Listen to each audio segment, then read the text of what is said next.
Kita ini pinter-pinter, tapi kalau caranya seperti itu bodoh sekali kita. Saya harus ngomong apa adanya.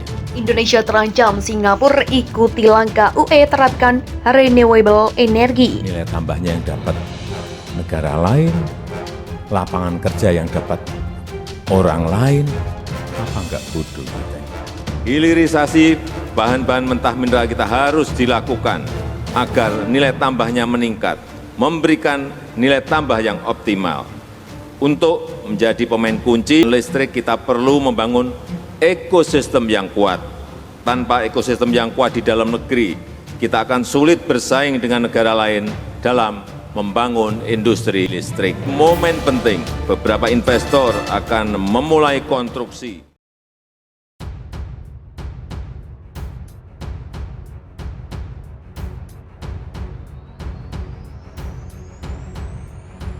Perkembangan ekonomi Indonesia bukan lagi sawan jempol belaka, apalagi saat ini Indonesia sedang panen cuan dari program hilirisasi yang sukses besar.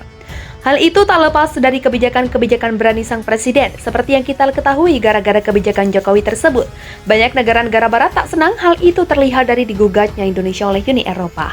Tapi yang akan kita bahas dalam video kali ini bukan tentang memanasnya hubungan Indonesia dan Uni Eropa. Di video kali ini kita akan membahas tentang ekspor listrik ke negara tetangga agar tidak gagal paham. Simak baik-baik video berikut ini.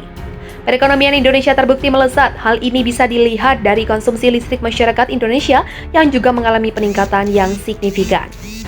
Kementerian Energi dan Sumber Daya Mineral mencatat bahwa konsumsi energi listrik Indonesia tumbuh di atas 30% pada tahun 2022. Menurut saya, ini belum pernah kejadian. Memang kita meloncat dari kondisi COVID yang kemarin konsumsi energi 31%, finalnya 32%. Untuk primer sedemikian besar dan tidak ada gejolak apapun.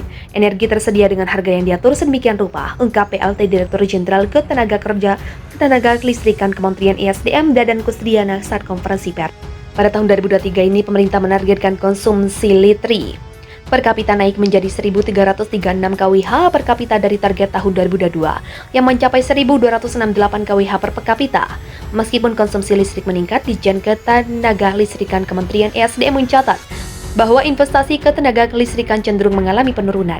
Sampai akhir tahun 2022, realisasi investasi ketenaga listrikan mencapai US 5,75 miliar, lebih kecil dari capaian tahun 2021 yang mencapai US 6,71 miliar. Rendahnya capaian investasi ketenaga listrikan dikarenakan adanya penurunan demam akibat COVID-19, sehingga beberapa proyek pembangkit mengalami reschedule dari jadwal COD. Kemudian pembatasan kemampuan investasi PLN sehingga pendanaan proyek menjadi lebih selektif. Adapun hal lainnya yang menyebabkan turunan investasi adalah permasalahan perizinan dan pembebasan lahan dan terhambatnya suplai material transmisi utama dan material distribusi utama akibat pengaruh perang Rusia-Ukraina, serta beberapa proyek PLN yang masih dalam fase pengadaan. Pencapaian tersebut memang bagus untuk Indonesia, tetapi saingan terberat bagi Indonesia dalam hal tenaga listrik maupun ekspor listrik adalah Malaysia, di mana negara jiran mampu menguasai listrik Singapura. Dilansir dari CNBC Indonesia, Singapura akan mengimpor 100 MW listrik dari Malaysia sebagai bagian dari uji coba selama 2 tahun. Kerjasama ini menandai pertama kalinya listrik dari Malaysia akan dipasok ke Singapura secara komersial. Impor akan dilakukan berdasarkan kesepakatan bersama antara perusahaan YTL Power Seraya dari Singapura dan TNB Genco dari Malaysia. Kemitraan tersebut telah diresmikan pada Senin kemarin, disaksikan oleh Menteri Tenaga Kerja Tan Sri Ling dan Menteri Perdagangan dan Industri Internasional Malaysia Tengku Zafrul Tengku Abdul Aziz.